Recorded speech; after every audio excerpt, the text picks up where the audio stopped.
being Yeah. Canadian and growing up Yeah. in Canada and then moving to the States, I can see a fundamental difference between Yeah. the two cultures.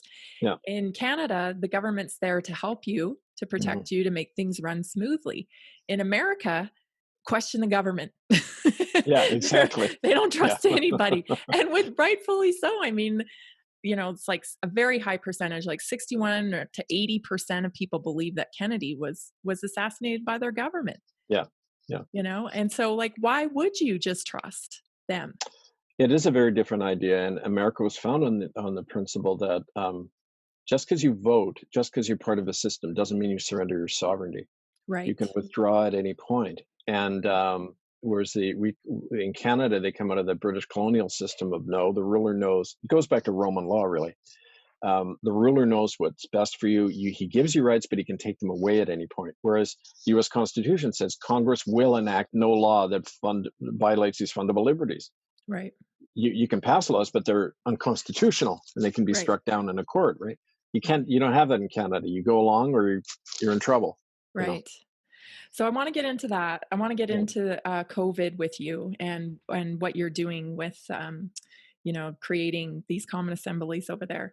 So Mhm. can you tell me what is your experience so far in BC with terms of the virus? Can you take me through a bit of a timeline, what you've seen happen?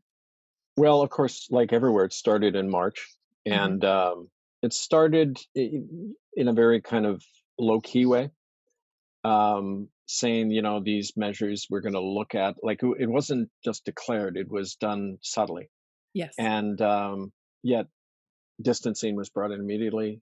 Masking wasn't right away, but there was all the propaganda going on about how the increasing pandemic all over the world, and BC is susceptible because there's ports and Right, a and lot of a big. American numbers, I've noticed that, Yeah. there's because it is my belief that our numbers are not even close to right. They're being so Oh inflated yeah. and Yeah. just there's so much they're just not true. I don't know what our numbers are, but I know they aren't what they're reporting. Oh yeah, and then that's been shown already that there's no effective test for Test. it anyway, right? That's right. So you don't even know what you're dealing with. So, Yep. but what did happen very soon in Canada, especially in the West Coast, in British Columbia, was the government indemnified themselves. They did what the big pharmaceutical companies did in the 80s and 90s, and that was you cannot sue them for anything, and the courts closed almost immediately. How Now did they that's an do that? admission. How did they Oh, do that?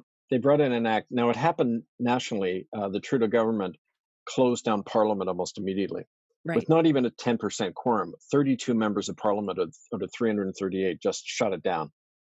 Wow. And after that, they gave what's called the Privy Council, which is this colonial body of a few bureaucrats, and the Governor General. They have now the power to pass any law they want and tax. One of the last things they did before they closed Parliament was they gave the Privy Council the power to tax without consent, without What? Parliament being revoked. Now, that was an issue that created the English Civil War in the 1600s when the king was taxing without even calling Parliament.